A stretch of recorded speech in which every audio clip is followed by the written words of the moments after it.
آپ کو عبدالخالق کی بڈیرہ پر خوش آمدید۔ مولانا طارق جمیل صاحب کے صاحبزادے عاصم جمیل صاحب نے خودکشی کی ہے اور ان کی موت کے حوالے سے بہت زیادہ خبریں گردش کر رہی ہیں، جبکہ جو مین خبر ہے یا جو مستند ہے مولانا طارق جمیل صاحب کی فیملی کی طرف سے یا عاصم جمیل کے بڑے بھائی یوسف جمیل صاحب کا ایک ویڈیو کلپ وائرل ہو رہا ہے، جس میں وہ کہہ رہے ہیں کہ ان کے بھائی نے خودکشی کی ہے۔ یہ جو خبریں پھیلائی جا رہی ہیں بقول ان کی یہ غلط ہیں، یہ بے بنیاد ہیں، دشمنی والی یا کوئی زمین وغیرہ کے جھگڑے وغیرہ، یہ سب بے بنیاد ہیں۔ ان کے بھائی نے خودکشی کی ہے اور بقول ان کے کہ انہوں نے جو ہے گھر پر تعینات گارڈ سے اسلحہ چھین کر یا اسلحہ لے کر وہ گھر پر اکیلے تھے، انہوں نے خودکشی کر لی ہے، سینے میں اپنے آپ کو گولی ماری ہے۔ اب بھائی خودکشی کا سنتے ہیں اور پھر مولانا طارق جمیل کے بیٹے عاصم جمیل کا، تو یہ ایک انتہائی شاکنگ نیوز ہے، دکھ بھری خبر تو ہے ہی، لیکن ساتھ میں ایک حیران کن، کیونکہ بھائی مولانا طارق جمیل صاحب کے لاکھوں کروڑوں فین ہیں۔ مولانا طارق جمیل کو یہ وصف حاصل ہے کہ وہ جس محفل میں بیٹھتے ہیں وہ محفل لوٹ لیتے ہیں، اس محفل کے سامعین کو اپنا گرویدہ بنا لیتے ہیں اور بہت سے لوگوں کے لیے وہ ایک ہوپ کا درجہ رکھتے ہیں۔ اور مولانا طارق جمیل صاحب مذہبی حلقوں میں تو مقبول ہے ہی، لیکن ملکی سیاست میں، ملکی فیصلوں میں وہ خاصے اثر انداز ہوتے آئے ہیں، اور خاص کر عمران خان کے دور حکومت میں تو ان کا اچھا خاصا اثر و رسوخ رہا ہے۔ تو ایسے میں یہ خبر کہ جناب مولانا عاصم جمیل کا صاحبزادہ خودکشی کر لیتا ہے، آخر خودکشی کیوں کرتا ہے؟ باپ اتنا بڑا مبلغ اور بیٹا خودکشی کر رہا ہے، بیٹا باپ سے کیوں کر متاثر نہیں ہوا؟ یہ ایک اہم سوال ہے، اور اس سوال کا جواب خود مولانا طارق جمیل کی فیملی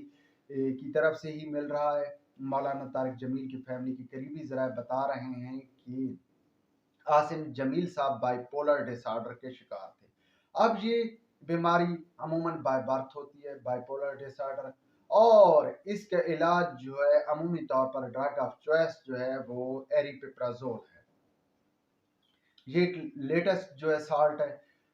تو ایریپیپرازول کی اگر بات کریں تو اس کے جو کنٹرا انڈیکیشن یا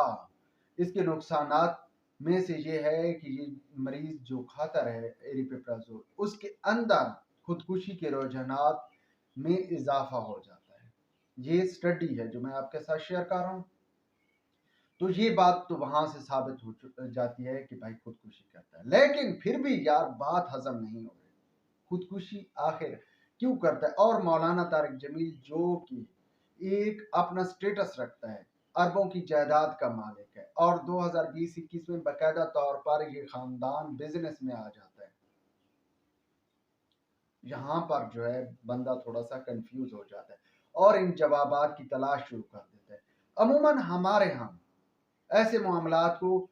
خودکشی کا رجحان یا خودکشی کا نام دیا جاتا ہے جو گھریلو واقعات ہوتے ہیں، گھریلو جھگڑے، اور ایسے واقعات تک قانون پہنچ بھی نہیں پاتا، پہنچنا کیا ہے مشکل ہی پہنچ پاتا ہے۔ میں آپ کے ساتھ ایک ایسی خبر شیئر کرنے لگا ہوں، کچھ سال پہلے کی بات ہے کہ میاں والی میں ایک ڈاکٹر گھر کے سامنے قتل کر دیا گیا، بہت نامی گرامی ڈاکٹر ہے، وہ قتل کر دیا گیا، قاتل گرفتار ہو گئے، اور قاتل جو گرفتار ہوئے وہ پیشہ ور تھے، جبکہ اصل بھائی تھا جس نے قتل کروایا تھا وہ خود بھی ڈاکٹر تھا قاتل۔ خیر چونکہ فیملی معاملہ تھا، اس جو ڈاکٹر مقتول تھا اس کے جو سسرالی تھے وہ کزن تھے، تو اس وجہ سے صلح بھی جلد ہو جانی تھی، صلح ہوئی، اور جو مین وجہ تھی وہ جائیداد کا جھگڑا تھا جس کی وجہ سے قتل ہوا۔ اور عموماً ہم دیکھتے آئے ہیں کہ ایسے معاملات میں جہاں پر قتل ہوتا ہے، گھریلو جھگڑے ہوتے ہیں، وہاں پر خودکشی کا نام دے دیا جاتا ہے، اور چونکہ اس میں مدعی بھی خاندان ہی بنتا ہے جس کی وجہ سے قاتل بچ بھی جاتا ہے، کیونکہ جو بات کہی جا رہی ہے کہ قاتل نے سینے پر گولی ماری، خودکشی جو عاصم جمیل صاحب نے کیا انہوں نے اپنے سینے پر گولی ماری، حالانکہ خودکشی کرنے والا عموماً اپنے سر کو ٹارگٹ کرتا ہے، کیونکہ جسم کا سب سے نازک یا جسم کا جو آپ کہہ لیں کہ سی پی یو سر ہے، تو ٹارگٹ بھی سر کو کیا جاتا ہے، جبکہ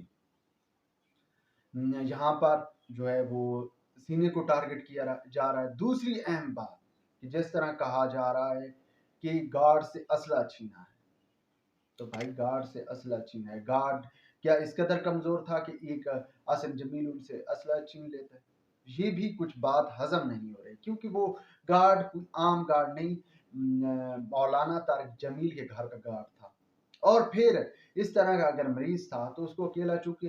یہ جو ایریپیپرازول کھلایا جا رہا ہوتا ہے، یہ عموماً ڈاکٹر کی نگہداشت میں یا انتہائی جو ہے وہ حساس طریقے سے کھلایا جا رہا ہوتا ہے، مکمل اس پر نظر رکھی جاتی ہے پیشنٹ پر، تو آخر عاصم جمیل کو کیوں اکیلا چھوڑ دیا گیا؟ یہ اہم سوالات ہیں، شاید وقت آنے پر ان سوالات کی جوابات مل جائیں۔ فی الوقت اتنا ہی کافی، ویلاگ کے بارے میں اپنی رائے سے ضرور آگاہ کیجیے گا۔ خدا حافظ۔